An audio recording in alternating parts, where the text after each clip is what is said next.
소아과 의사 내리사 바우어 박사는 부모와 유아 자녀의 아이 컨택이 아이 정서에 굉장히 중요하다라고 얘기를 합니다. 만약에 부모가 아이와 시선을 마주치고 있다가 갑자기 어떤 일이 있어서 시선을 회피하면 아이는 그것을 자기를 거절했다라고 여겨서 마음이 상한다라고 하죠. 설마 그러겠어라고 할 수 있지만 실제로 우리가 누군가에게 서운할 때 보면은 비슷한 감정들을 느끼죠.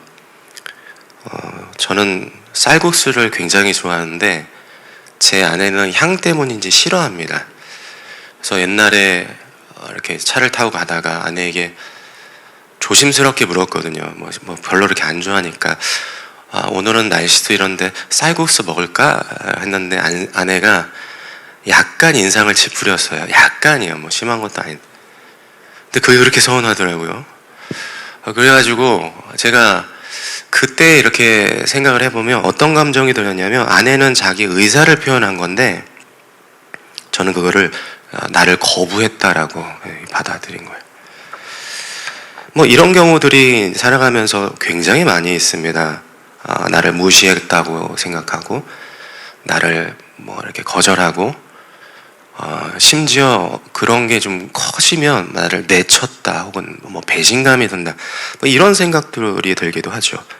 열심히 밥상 차려줬더니 남편이 국 한술 뜨더니 왜 이렇게 짜 하면 아내는 자기가 존재가 부정당하는 것 같기도 하죠. 때론 자기의 감정에 공감하지 않을 때도 그런 것 같습니다. 일전에 어떤 전도사님이 막 이렇게 웃고 있는데 저보고 목사님 왜 이렇게 안 웃어요? 그래서 서운해요 이러는 거야. 실제로 서운하지는 않았겠죠. 근데 저는 원래 잘 안 웃어요.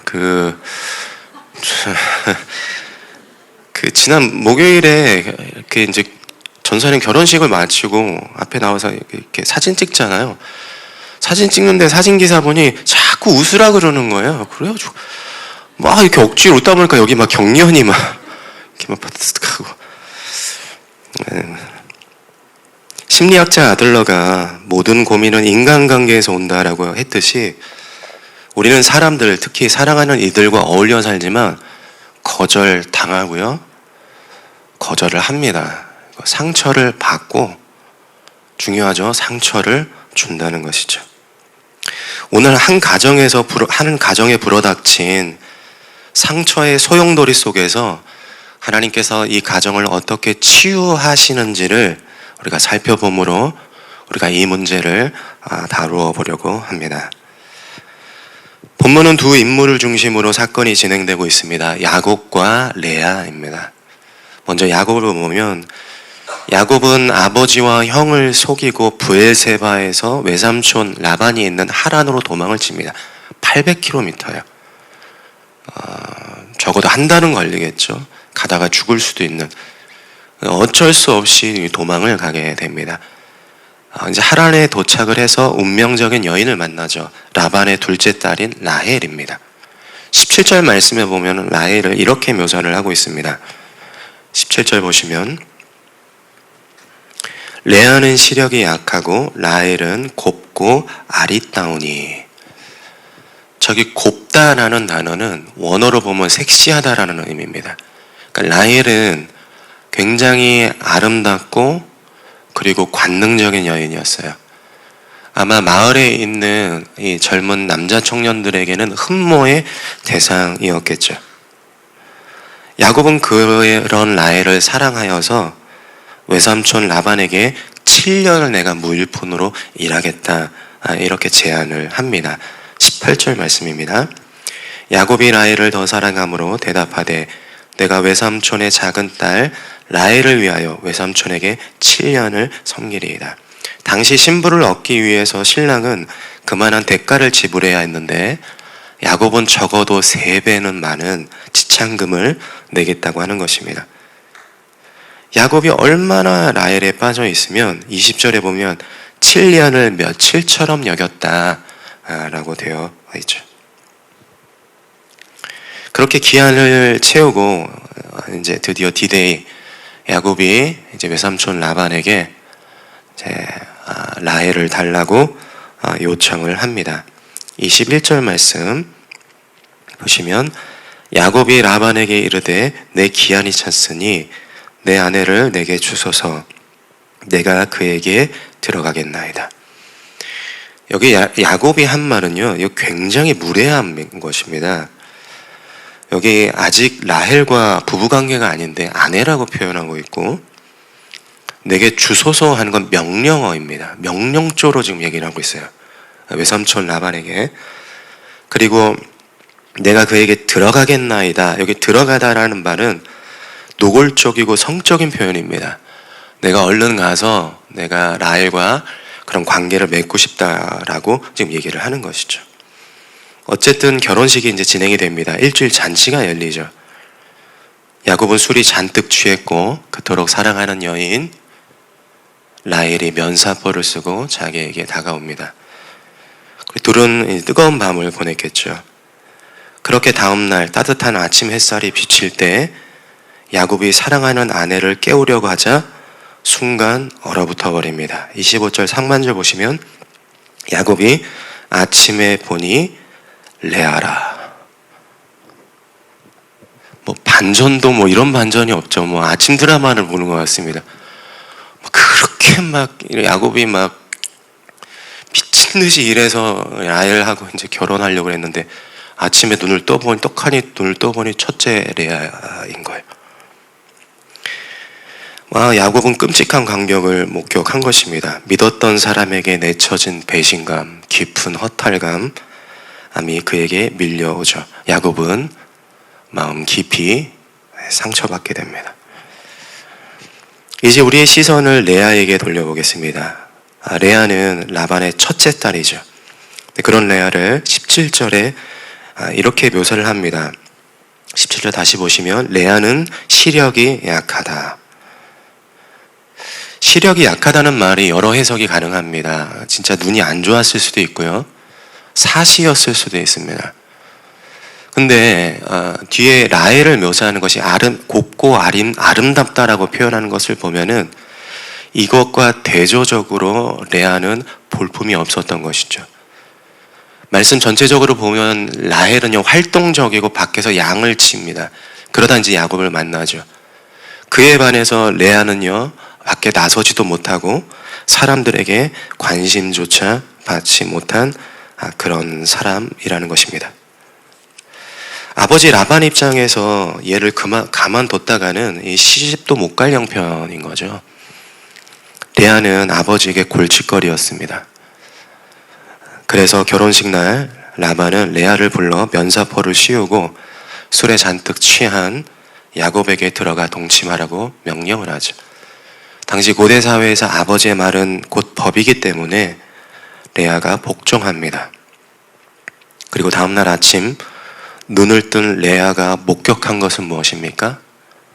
자기를 경멸스럽게 마치 벌레 보듯 내려다보는 야곱의 시선과 마주하죠. 그리고는 야곱이 획 돌아서 외삼촌 라반에게 달려갑니다. 거절과 상처가 뒤엉켜 어떻게 옮겨가는지를 보십시오. 야곱은 가족으로부터 버려졌습니다. 외삼촌 라반에게 사기당했죠. 극으로 치닫는 이 분노의 감정이 여과 없이 레아에게 쏟아집니다. 본문의 야곱이 라헬을 더 사랑했다고 하는 것은 레아가 매일매일 남편 야곱에게 정죄받았다는 의미입니다.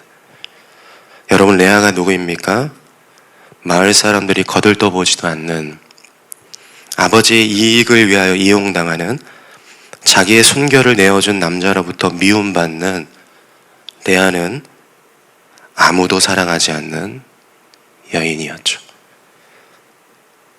이후 본문은 상처를 극복하기 위한 레아의 고군분투와 그런 레아를 위한 하나님의 모습을 그려주고 있습니다. 레아의 모습을 보면은 너무 처절합니다. 32절에 보면 이렇게 기록하죠. 레아가 임신하여 아들을 낳고 그 이름을 르우벤이라 하여 이르되 여호와께서 나의 괴로움을 돌보셨으니 이제는 내 남편이 나를 사랑하리로다 라고 얘기를 합니다. 이제는 내 남편이 사랑해 줄 거야 라고 하지만 실패합니다. 그리고 둘째를 낳죠. 33절. 그가 다시 임신하여 아들을 낳고 이르되 여호와께서 내가 사랑받지 못함을 들으셨으므로 내게 이 아들도 주셨도다 하고 그의 이름을 시므온이라 하였으며, 시므온이라는 이름의 뜻은 듣다입니다. 이제 내 남편이 내 말에 귀를 기울일 거야 라고 여기지만 실패합니다. 레아가 셋째 아들을 낳죠. 34절. 또 그가 또 임신하여 아들을 낳고 이르되 내가 그에게 새 아들을 낳았으니 내 남편이 지금부터 나와 연합하리로다 하고 그의 이름을 레위라 하였으며, 레위의 뜻은 들러붙다입니다. 이제부터 남편이 나를 꼭 안아줄 거야 라고 믿었지만 실패하죠. 지금 레아는 무엇을 하고 있습니까? 어떻게 해서든 남편이 자기를 사랑하게 만들어서 문제를 해결하려고 하고 있죠. 그러나 거듭 실패합니다. 우리가 상처가 깊어지면 우리를 사랑해줄 야곱과 같은 존재를 갈구하게 됩니다. 우리가 거절당하고 우리가 외면당하고 그래서 내가 무시당하고 내 존재와 가치가 밑바닥을 치면요, 그걸 채워줄 사람을 자꾸 찾는 거예요. 그래서 우리는 그 사랑을 갈구하게 되죠. 배우자가 될 수 있습니다. 저는 청년들에게 가끔 그런 얘기를 해주었습니다. 만약 너희가 사랑받고 싶어서 혹은 행복을 얻기 위해 결혼한다면 너네 불행할 거다. 결혼을 통해서 사랑을 추구한다는 것은 너희들이 이전의 삶이 불행했다는 것이고 그것이 배우자를 통해서 바뀌어지진 않는다. 초치죠. 얘들 좋아한다라고 얘기를 하는데, 비슷한 얘기를 일전에 어떤 선생님이 한 적이 있습니다. 교회 여학생들이 나는 백마탄 원장님 만날 거예요. 지금도 그런지 모르겠네요. 아니면 저는 잘생긴 실장님을 또 그렇게 좋아하던데, 실장님 만날 거예요. 그러더라고요. 막 그러고 있는데, 이제 어떤 선생님이 이렇게 지나가면서 이제 애들한테 이제 툭 한마디 던지는 거예요. 야, 니네 엄마 아빠도 처음엔 그랬다. 야, 니네도 결혼하면 똑같아질 거야. 그랬더니 애들이 기겁을 하면서 그럴 일 없다는 막 그러더라고요. 배우자든 어떤 대상도 우리를 충족시켜줄 수 없다는 거죠. 간혹 이제 부모님들은요, 자녀가 야곱이 될 수 있습니다. 자녀에게 애착의 정도가 너무 심하면 그거는 자녀를 통해서 사랑받기 원한다는 것 반증이 될 수 있는 거예요. 그러니까 내가 너 너무 사랑해 하지만 실제로는요, 나 너한테 너무 사랑받고 싶어라고 얘기하는 것일 수 있는 거죠. 여러분 너무 자녀들에게 쏟아붓지 마세요. 아시겠지만 마음만 아프시잖아요. 저는 이제 자녀는 없는데 제가 이런 감정을 자주 경험했습니다. 그래서 조금은 알 수 있을 것 같아요. 제가 아이들을 사역을 하면서 진짜 온갖 애정은 다 쏟아부었거든요. 물질이며 시간이며 다 아이들한테 쏟아부었거든요. 그렇게 이제 사역을 했는데, 하루는 얘네들이 이제 코스타라는 이제 청소년 연합 집회 이제 2박 3일이라는 집회를 다녀오더니 너무 좋아하는 거예요. 너무 좋았다고, 프로그램 들었고 다 좋았다고. 그러면 여학생들이 이렇게 쪼로로 저한테 와가지고 전사님 너무 좋았어요 그러면서 저한테 그러는 거예요. 집회 때 찬양 인도하는 전도사님이 잘생겨가지고 은혜가 됐어요 이러는 거죠. 제 앞에서. 학교 같이 다니는 친구 전도사님이었는데, 목소리가 좋아서 은혜 받았다 그러면 저도 보컬 연습 더 하고 목소리 톤을 좀 바꾸고 하면 되는데 잘생긴 건 제가 어떻게 못 하잖아요. 그런 얘기를 앞에서 하고 있는데, 내가 진짜 이것들 어떻게 내가 먹이고 입힌 건 아니지만 돌보고 모든 사랑을 다 다 쏟아서 그렇게 니네 하고 싶은 거 다 하고 해줬는데 진짜 막 배신감이 막 이렇게 막 몰려오더라고요.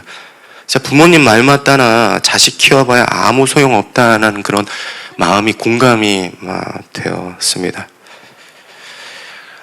오늘 본문을 보면 이런 상황인 거예요. 레아는 야곱만 있으면, 야곱의 사랑만 받으면 다 괜찮을 거라고 생각을 했죠. 그러나 안 괜찮았어요. 레아는 더욱 내팽개쳐져서 홀로 서러움을 삭혀야 했습니다.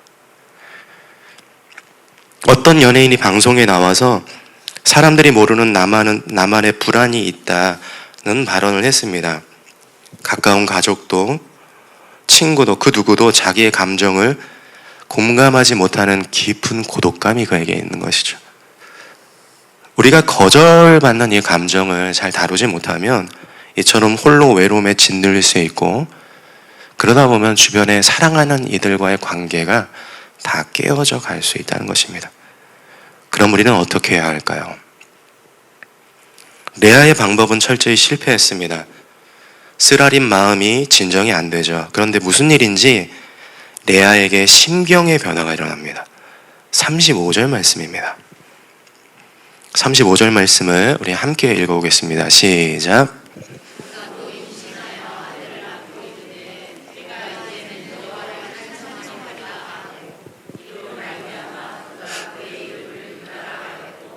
그의 출산이 멈추었더라. 여기 말씀해 보면 이제는 이라고 얘기를 하죠. 과거는 잊고 앞으로는 주를 찬양할 것입니다 라고 고백합니다. 여기 찬양하다라는 히브리어 단어가 야다인데, 이 히브리어 단어에는 형태에 따라서 의미가 좀 달라집니다. 근데 본문에 쓰인 형태에는요, 두 가지 의미가 있습니다. 첫째는 감사하다, 소리치다, 찬송하다요. 이는 방향성과 관련이 있는데, 이 레아가 하나님을 바라보고 감사와 찬송으로 소리치고 있다는 의미인 거예요. 레아가 지금 누굴 보고 있습니까? 하나님을 보고 있죠. 이전까지 레아의 모든 시선은요, 야곱에게 가 있었어요. 나를 사랑해 줄 거야. 내 말에 귀를 기울여 줄 거야. 나와 연합할 거야. 그런 레아의 시선이 하나님을 바라보고 있는 것이죠. 더욱이 35절 하반절에 보면 출산이 멈췄더라고 되어 있는데, 출산이 멈췄다 앞에 주어가 레아입니다. 레아가 출산을 멈춘 거예요. 자녀는 레아에게 있어서 야곱의 사랑을 받게 하는 유일한 수단이었단 말입니다. 근데 그걸 처연히 내려놓은 거예요. 이제 더 이상 필요 없어. 이제 더 이상 야곱의 사랑은 괜찮아. 그리고서 하나님을 바라보죠. 하나님의 사랑으로 충만하다는 것입니다. 거기에서 치유가 일어나기 시작하는 거예요. 야곱의 사랑으로부터 자기가 극복하려고 하면 할수록 실패의 늪으로 빠졌는데, 하나님을 바라보고 하나님의 사랑이 부어지니까 비로소 그 안에 상처난 마음들이 씻겨져 나가기 시작했다는 것이죠. 아니, 도대체 레아는 어떤 하나님을 본 것일까요? 우리도 하나님 바라보잖아요. 하나님 도와주세요. 하나님 내가 이렇게 힘듭니다. 간청하고 기도하고 요청하고 하나님 앞에 나와 그분을 바라보고 시선을 마주보고 찬양하고 경배한단 말입니다. 그런데 지워지지 않는 고통의 흉터가 여전히 우리를 괴롭히고 있단 말이죠.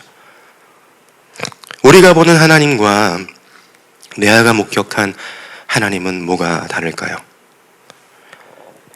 이제 우리가 하나님을 주목해 보았으면 좋겠습니다. 31절에 보면 이렇게 기록합니다. 여호와께서, 주어가 하나님이죠. 여호와께서 레아가 사랑받지 못함을 보시고, 이렇게 기록합니다. 보다라는 단어는 그냥 이렇게 지나가다가 뭐 한번 쓱 보는 그런 의미가 아니고 observe, 그러니까 꼼꼼하게 살펴보는 거예요.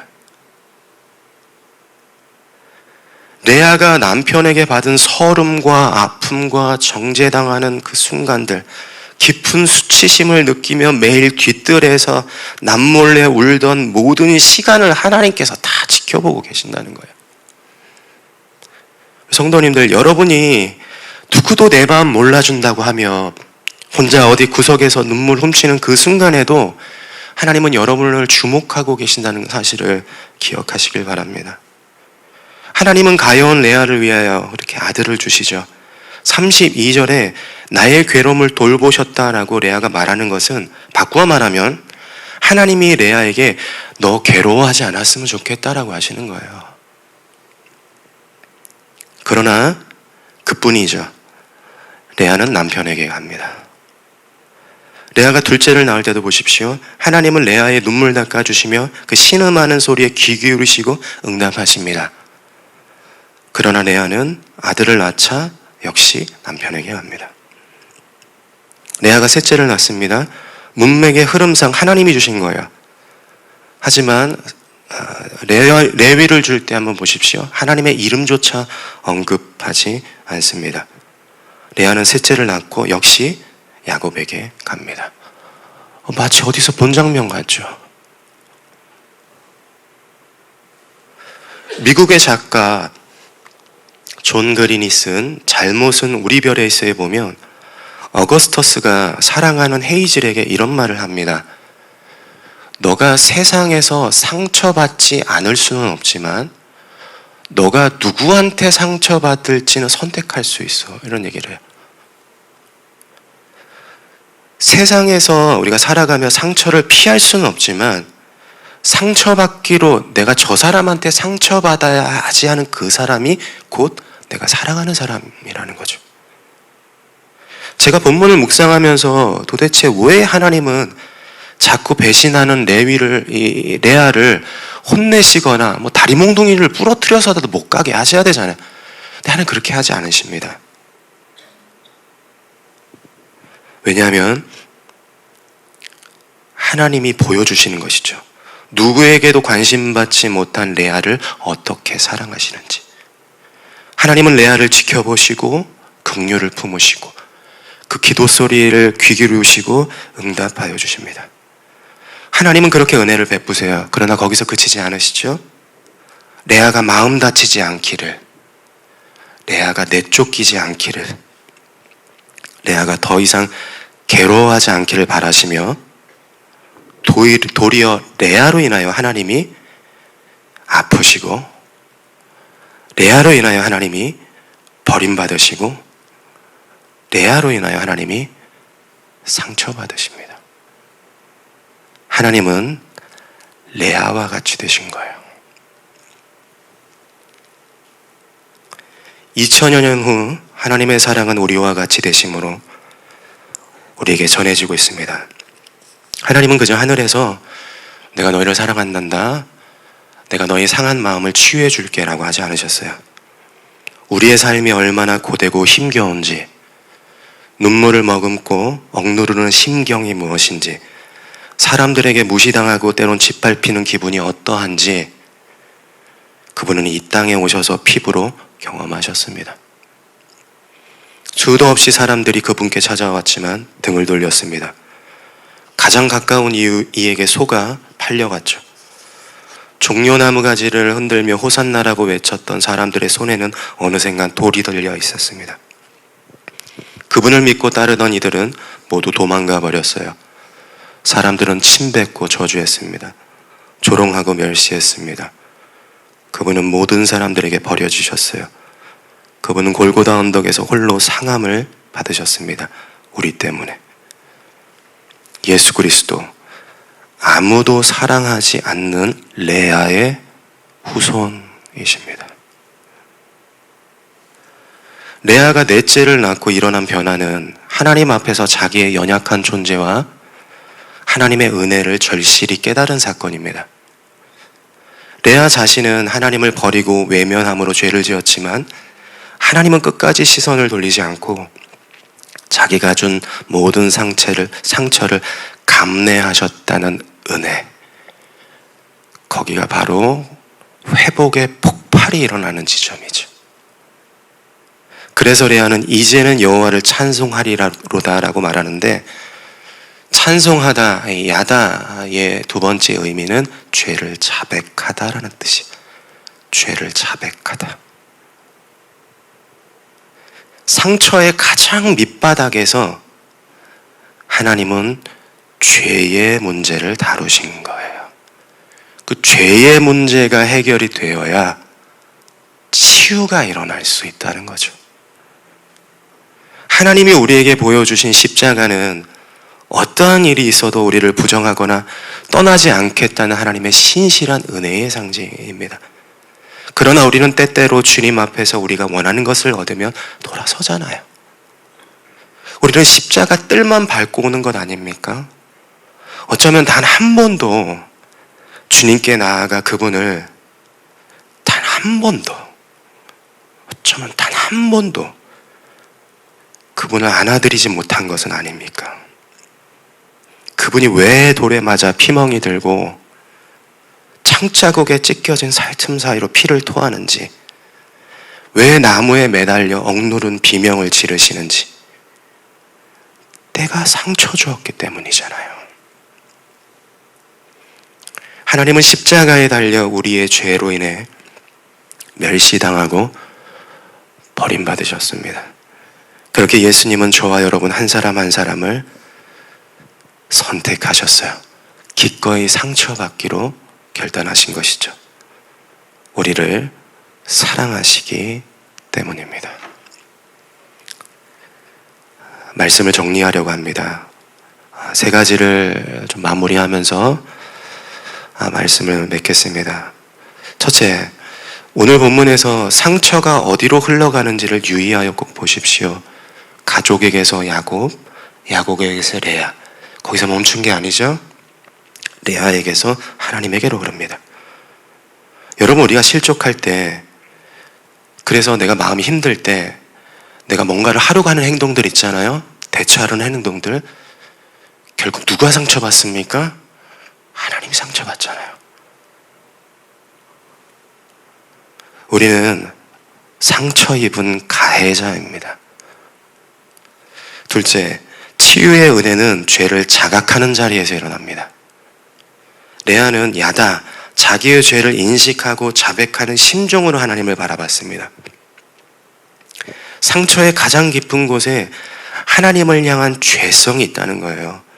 거기서 하나님의 회복의 은혜가 임해야 치유가 일어난다는 것이죠. 십자가는요, 그저 우리 몸에 조금 긁힌 상처에 붙이는 반창고가 아니에요. 우린 전 인격을 바꾸는 하나님의 크신 역사와 능력과 구원의 은혜라는 것이죠. 십자가를 바라보면 거울에 비추듯 주님이 당한 끔찍한 형벌이 나 때문인 것을 모를 수가 없습니다. 우리가 주님의 희생 앞에서 우리의 죄를 들여다보고 통회하고 그분을 먼 발치에서 보는 것이 아니라 십자가 앞으로 나아가 그분 품 안에 안길 때에 우리 마음 깊게 베인 상처의 흔적에서 새살이 돋기 시작한다는 거죠. 세 번째, 사랑한다는 것은 상처받을 각오를 하는 것입니다. 존 그린이 한 말을 떠올려 보십시오. 예수님이 우리를 애정하시기 때문에 예수님은 버림받을 작정을 하신 거예요. 그러므로 주의 사랑을 경험한 우리는 이제 사랑하는 이들을 위해 상처받겠다고 다짐할 수 있는 것이죠. 그러면 결국에는 우리의 사랑이 그들에게 닿을 겁니다. 여러분, 레아가 어떻게 됐는지 궁금하지 않으십니까? 레아는 하나님을 만나 이제는 여호와를 찬송하리로다 라고 놀라운 그 삶의 심경의 변화가 일어나죠. 그런데요, 바뀐 거는 아무것도 없습니다. 야곱은 여전히 라헬을 사랑하고요, 가나안 땅에 돌아가다가 라헬이 죽자 라헬에게서 낳은 아들 요셉과 베냐민을 지독하게 편애합니다. 레아는 여전히 버림받고 있다는 것이죠. 그러나 바뀌지 않은 사실이 하나가 있었어요. 레아는 하나님을 안 것이죠.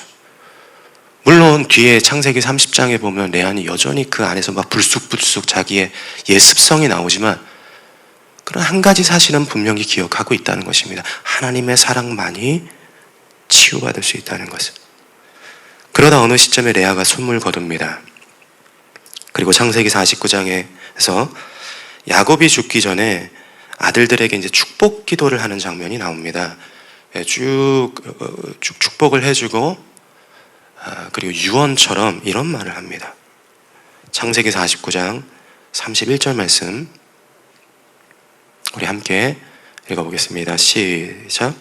아브라함과 그의 아내 사라가 거기 장사되었고 이삭과 그의 아내 리브가도 거기 장사되었으며 나도 레아를 그곳에 장사하였노라. 여러분 성경에 보면요, 야곱이 레아 생전에 이름을 부른 적이 한 번도 없거든요. 그러나 결국 야곱이 마지막에 딱 한 번 그녀의 이름을 언급합니다. 죽기 직전에. 레아 곁에 묻어달라고. 야곱은 라헬이 아니고요, 레아 곁으로 갔습니다. 뭐 당시 사회에서 첫째가 우선이니 라헬보다 레알이 맞다고 할지 모르겠습니다. 그렇게 따지면 아브라함, 이삭, 에서의 무덤이 돼야죠. 이는 야곱이 죽어서 레아 곁에 있기로 선택한 거예요. 결국 레아의 사랑이 상처받기로 하는 결단이 야곱에게 닿은 것이죠. 주님이 여러분에게 사랑을 포기하지 않는 것처럼 여러분도 사랑을 포기하지 마십시오. 하나님은 결국 여러분의 마음을 그들에게 닿게 하실 것입니다. 기도하겠습니다.